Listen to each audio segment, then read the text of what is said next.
La liberté d'un entrepreneur, pour moi, c'est la liberté de décider où il veut aller. C'est la liberté de dire, je veux faire ce genre de boîte, je veux aller sur ce chemin.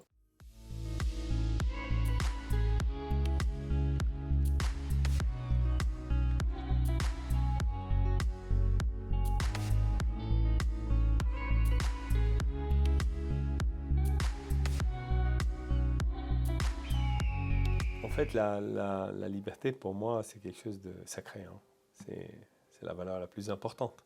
Je n'imagine pas ne pas être libre, en fait.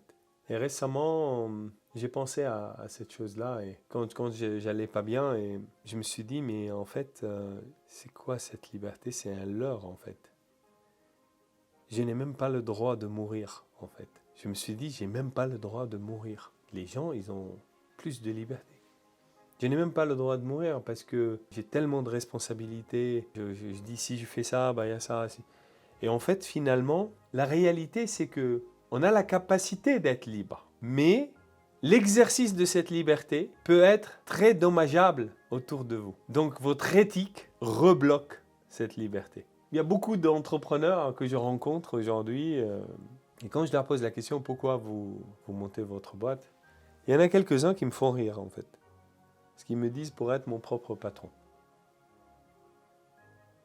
En fait, c'est marrant. C'est des choses qui se disent qu'en France, en fait, j'ai l'impression.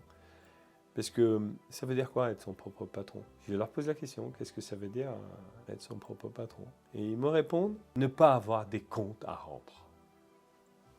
Et là, c'est hallucinant, en fait. On se dit, ces gens-là, ils n'ont aucune vision de ce que c'est l'entrepreneuriat, de ce qu'est être un dirigeant d'entreprise. Ils ne savent pas. Et je leur dis, mais vous savez, on est obligé de rendre compte tout le temps. Et il dit, mais non, non, c'est pas pareil. Quand on est salarié, on doit rendre compte à notre boss, à notre machin, etc.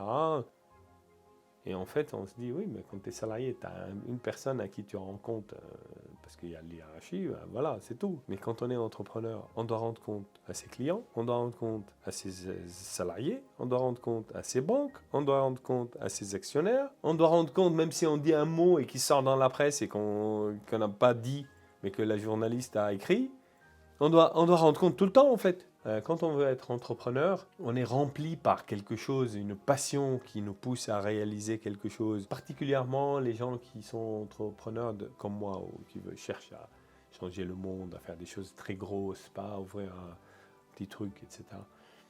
La liberté d'un entrepreneur, pour moi, c'est la liberté de décider où il veut aller. C'est la liberté de dire, je veux faire ce genre de boîte, je veux aller sur ce chemin. Cette liberté sera entachée dans la suite par l'exercice de ce choix, parce que il y a des gens qui disent, je veux avoir la liberté d'être entouré de salariés, qui sont mieux payés que tout le monde, etc., par exemple. Et la vie courante, après, fait des difficultés qu'il n'a pas le moyen de faire ce rêve-là, en tout cas à court terme, etc.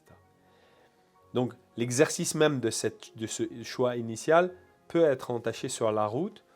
Alors, évidemment, les vrais entrepreneurs reviennent toujours à leur route, même s'ils sont sortis un peu. On a la liberté de choisir les outils, on a la liberté de fixer le niveau de notre réussite, donc de fixer la taille des choses, etc.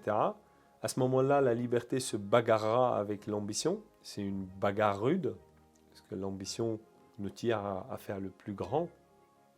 Et la liberté sait que le chemin de l'ambition se fait aux dépens de la liberté. C'est ça qui est vraiment triste. C'est que si notre ambition est grande, on sait d'avance que notre liberté sera affaiblie sur le chemin. Alors, il y a des gens qui disent, ça m'a été dit à moi beaucoup de fois, mais Jean, avec ce que tu as, etc., tu t'en fous, quoi. Pourquoi allez, tu peux tout envoyer chier et partir, quoi. Eh ben, je ne dois pas être comme ça, en fait. C'est compliqué. Parce que l'homme qui est le plus libre au monde, ou qui veut être le plus libre au monde, n'est pas irresponsable. Pour moi, la liberté, je me rappelle de cet examen de philosophie que j'ai eu en terminale, là, qui était sur la liberté et la responsabilité et le lien des deux. Et c'est la vérité, en fait. Être libre, c'est être responsable. Parce que quand on est libre, on est jugé pour sa liberté. Pour moi, les gens qui sont libres et irresponsables sont des gens égoïstes. Et je n'ai jamais réussi à être égoïste, en fait.